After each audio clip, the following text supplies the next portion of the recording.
Hello everyone, welcome to new video. आज का topic है एड ऑक्शन। तो इससे पहले मैं शुरू करूं कि एड ऑक्शन क्या है, मैं थोड़ा सा आपको बता देता हूं, एक ओवरव्यू दे देता हूं कि जैसे फेसबुक है। फेसबुक एक प्लेटफॉर्म है और उस प्लेटफॉर्म पे बहुत सारे एडवर्टाइजर हैं। करीबन फेसबुक पे there are almost around 2 to 3 million advertiser, and I think the number is bigger than 2 to 3 million, but the last time when I checked it was around 2 to 3 million advertiser. तो करीबन 2 से 3 million लोग हैं जो रोज Facebook पे अपना campaign चलाते हैं और टारगेट करते हैं उन लोगों को जिनको कोई और ब्रांड भी टारगेट कर रहा है। फॉर इंस्टेंस, आप नाइकी का आपका ब्रांड है, अब आप उन लोगों को टारगेट करना चाहते हैं जिनका इंटरेस्ट है बास्केटबॉल में और जिनको बास्केटबॉल वाले शूज खरीदने हैं। लेकिन आप अकेले नहीं है, नाइकी अकेला नहीं है, एडिडास को भी उन्हीं लोगों को टारगेट करना है। और अगर कोई तीसरा ब्रांड भी है, फिला या कोई भी ब्रांड, अगर उनको भी उन्हीं लोगों को टारगेट करना है, तो क्वेश्चन ये है कि फेसबुक कैसे डिसाइड करेगी कि किस ब्रांड की एड दिखानी है, क्योंकि बहुत लिमिटेड टाइम है। आप फेसबुक ऐसे भी नहीं कर सकती कि एक टाइम पे उन्होंने नाइकी दिखा दी, उसी वक्त एडिडास की दिखा दी, बिकॉज वो अपने यूजर्स को जो है वो अनोइंग वे से नहीं एडवर्टाइज करना चाहती, ताकि यूजर्स जो है डिफरेंट तरह की ऐड देखें। ये नहीं कि बार बार एक ही ऐड देखी जाए, उससे क्या होगा, जो यूजर है वो उनका प्लेटफॉर्म छोड़ के चला जाएगा। तो फेसबुक जिस वे से वो डिसाइड करता है उसको कहते हैं ऑक्शन। ऑक्शन का मतलब होता है बोली लगाना। तो एक मैं और चीज बता दूं कि जरूरी नहीं है कि जो ज्यादा पैसों की बोली लगाएगा सिर्फ वही, उसको ही ऑक्शन मिलेगा। फेसबुक जो है वो काफी लीनियंट है और वो हाई क्रिएटिव और जो लोग मेहनत करते हैं उनको भी रिवॉर्ड देता है। तो ऑक्शन में क्या होता है, बिडिंग होती है। लेट्स से आप एड दिखाना चाहते हैं, लेट्स से आपका रेस्टोरेंट है, आपकी सिटी में आपका रेस्टोरेंट वाला कस्टमर है आपका, और आपने अपने रेस्टोरेंट की एड दिखानी है। लेट्स से आप दिल्ली में रहते हैं और आपने दिल्ली के लोगों को रेस्टोरेंट की एड दिखानी है फ्राइडे को, क्योंकि आपको पता है फ्राइडे को काफी लोग जो हैं वो रेस्टोरेंट में जाएंगे अपने फ्रेंड्स और फैमिली के साथ डिनर करने। तो अब लेट्स से आप तो अकेले नहीं है, और भी रेस्टोरेंट के एडवर्टाइजर है, उन्होंने भी ऐड दिखानी है। ऐसे कितने सारे रेस्टोरेंट्स होंगे, लेट्स से 50 रेस्टोरेंट है जिन्होंने फ्राइडे को अपनी ऐड दिखानी है। अब कैसे वो compete करेंगे? लेट्स से आपने अपनी बिड रख दी $11 कि आप कहेंगे कि मैं एक कस्टमर अगर मेरे को फेसबुक ला के देगा तो मैं $11 दूंगा। दूसरा बंदा कहता है मैंने $60 रख दी, तीसरे ने $5 रख दी, चौथे ने $3 रख दी, एंड सो ऑन। अब सब ने डिफरेंट डिफरेंट बिडिंग करती है। अब क्वेश्चन ये है कि how would Facebook know that which ad to show if every advertiser is bidding a different bid? If someone is bidding $11, someone is bidding $7, someone is bidding $5 for same audience, same user को ad दिखाने के लिए different different bid कर रही है। तो Facebook ने एक एल्गोरिथम बनाया कि कैसे Facebook जज करे कि कौन से एडवर्टाइजर की एड दिखानी है, कौन से एडवर्टाइजर की एड नहीं दिखानी सेम यूजर को। और उस एल्गोरिथम को उन्होंने बोला टोटल वैल्यू एल्गोरिथम, जिसके बेसिस पे वो एड्स को रैंक करते हैं। जिसका ज्यादा रैंक उसकी एड ज्यादा दिखाएंगे, जिसका कम रैंक उसकी एड कम दिखाएंगे। लेकिन वो दिखाएंगे सबकी एड, बट दिखाएंगे किसकी ज्यादा और एफिशिएंटली। जिसकी ज्यादा एड दिखाएंगे वो डिपेंड करता है टोटल वैल्यू पे। अब टोटल वैल्यू का अगर मैं एक फॉर्मूला आपके सामने दिखाऊं तो वो कुछ इस तरह का फॉर्मूला है कि total value equals to advertiser bid multiply by estimate action rate plus relevancy और क्वालिटी। हाँ, हो सकता है कि आप थोड़ा सा कंफ्यूज हो जाएं कि ये क्या फॉर्मूला से आगे मैथमेटिकल टर्म। तो यकीन माने मुझे भी मैथ्स अच्छी नहीं लगती, लेकिन ये जो फॉर्मूला है ये अच्छा लगता है क्योंकि ये काफी बेसिक और सिंपल फॉर्मूला है। तो थोड़ा सा मैं इसको ब्रेक डाउन कर देता हूँ। फर्स्ट है एडवर्टाइजर बिड। फर्स्ट जो हमारे पास वैल्यू है वो है एडवर्टाइजर बिड, मतलब जो वैल्यू आपने पे करनी है। लेट्स से आपकी बिड है $5, तो मतलब ये आपने पे करनी है, multiply by estimate action rate.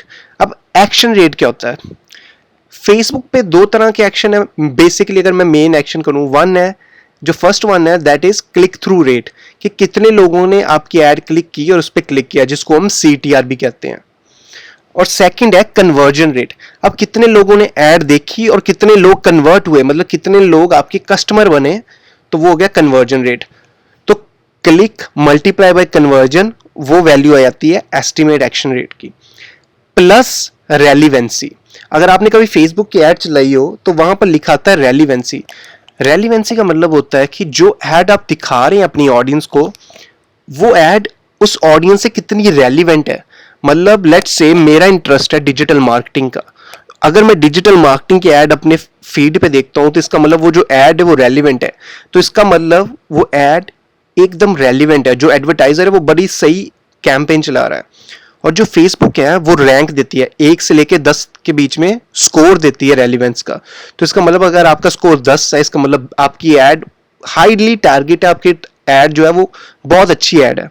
और लेट्स से आपका स्कोर है 1 या 2, तो इसका मतलब कि आपकी जो ऐड है वो आपकी ऑडियंस के साथ रेजोनेट नहीं कर रही, the relevancy is very less. So let me repeat it again, advertiser bid is the money that you are willing to pay per conversion or per click.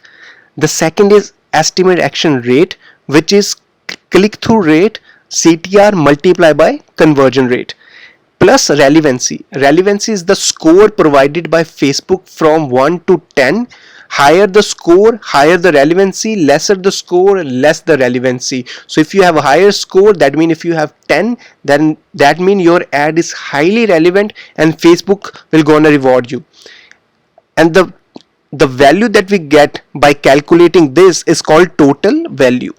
सो अब आपको आपकी वैल्यू आ जाएगी टोटल वैल्यू। इसका मतलब अगर आपकी वैल्यू ज़्यादा है तो आपको जो आपकी ऐड है वो दिखाई जाएगी।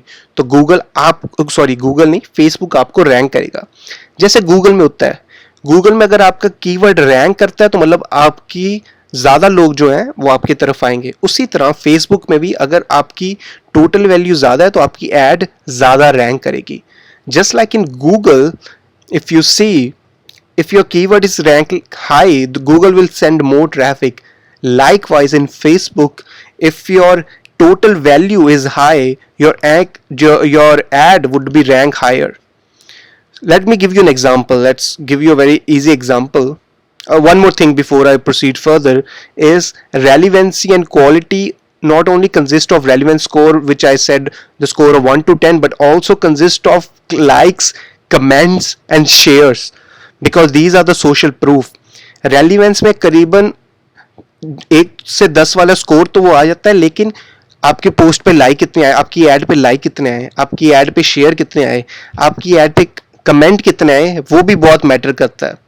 So now moving forward, let me give you an example so you can understand this formula properly. Let's say आपने ऐड दी है, आपकी रेस्टोरेंट की ऐड दी है आपने, और आपने ऐड का जो बिड है वो आपने रखा है $5 कि मैं एक क्लिक का $5 दूंगा फॉर एग्जांपल। और आपका जो कॉम्पिटिटर है वो कहता है मैं तो आपसे ज्यादा दूंगा। Your competitor is paying $6 one click and you are paying $5। अब जो आपको लगेगा कि अरे वो तो मुझसे ज्यादा पे कर रहा है, तो इसका मतलब उसकी एड ज्यादा दिखाएगा फेसबुक, मेरी एड कम दिखाएगा। लेकिन ऐसा नहीं है। This is not the case that if somebody is bidding high, it doesn't mean that their ad would be shown more as compared to yours, because then it comes down to the formula that I just mentioned before. Let's say $5, now multiply by 10 if you can see here. Now 10 is what? 10 is the estimate action rate. Let's say आपकी जो ad है that is highly click through rate is to the roof, बड़ा अच्छा click through rate है, और आपकी add मतलब आपकी वेबसाइट भी बड़ी अच्छी बनी है और लोग कन्वर्ट कर रहे हैं। इसका मतलब जो आपका एस्टिमेट एक्शन रेट है that is high, let's say that is 10। Now come back to the third parameter which is relevance. Let's say जो आपकी ऐड है, आपने बड़ी अच्छी ऐड की, बड़े लोग आपने टारगेट किया, लेट्स से जो लोग जॉब करते हैं 9 to 5, जिनको क्लब का शौक है, जिनको रेस्टोरेंट में जाने का शौक है, जिनको बाहर डिनर करने का शौक है, आपने उनको टारगेट कर लिया कि हाँ ये बंदा एम्प्लॉई है, ये बंदा इतनी सैलरी है, ये बंदा सिंगल है, ये बंदा फ्रेंड है, ये बंदे को क्लबिंग अच्छी लगती है। आपने वो सारे इंटरेस्ट डाल दिए लेट्स से, और आपकी जो रेलिवेंस स्कोर है वो आ गई 8, मतलब आपकी रेलिवेंस स्कोर आ गई 8। तो आप मल्टीप्लाई करेंगे तो total comes out to be 58। So your total value is 58। Now comes the now let's see your competitor. Your competitor is paying $6, let's say, मतलब आपसे ज़्यादा बिड कर रहा है, but the estimate action rate, but their landing page is not good, so they are not converting well, or their ad is not very good, and they don't have a high CTR. People are not clicking to their ad, right? That means people are not engaging to their ad. So the estimate action rate score is 9, and let's say their relevance is completely disaster. Like, let's say they are targeting like old people, like 50-60 years old people who don't want to, who don't like to go to restaurants on Friday because they are free on Monday or Tuesday. They like to go to that time. Let's just assume that their relevance score is 2, so total comes out to be 56, which means that your total value is higher than them, even though they are bidding high, but they have not won the auction. You have won the auction, so that means your ad would be show more often, and it likely to convert more in lesser price as compared to a competitor. So that's why it's very important to understand that how ad auction works. तो बड़ा ज़रूरी है समझना कि add auction काम कैसे करता है. अब आपने देखा कि आपका जो स्कोर है वो ज़्यादा है, आपका 58 है, और जो आपका कॉम्पिटिटर है उसका 56 है. हालांकि वो आपसे ज़्यादा बिड कर रहा है, लेकिन जो आपकी ऐड की टारगेटिंग है वो बड़ी अच्छी है, तो आपका टोटल स्कोर ज़्यादा हो गया और आपकी ऐड ज़्यादा दिखाएगा Facebook as compare to other competitors. तो इसका मतलब है कि ऐड टारगेटिंग जो करनी है वो आपको अच्छी तरह से आनी चाहिए, ताकि आप कम पैसे भी दें लेकिन आपका जो रिजल्ट है वो बाकी लोगों से अच्छा हो. तो तभी मैं स्टार्ट करने से पहले सिखाना चाहता था कि आप समझें कि जिस चीज़ पे आप पैसे लगाने लगे हैं, जो से प्लेटफॉर्म पे आप ऐड रन करने लगे हैं, वो काम कैसे करता है. So this was a very important topic that I wanted to share with you. So thank you so much for watching this, and stay tuned for next video.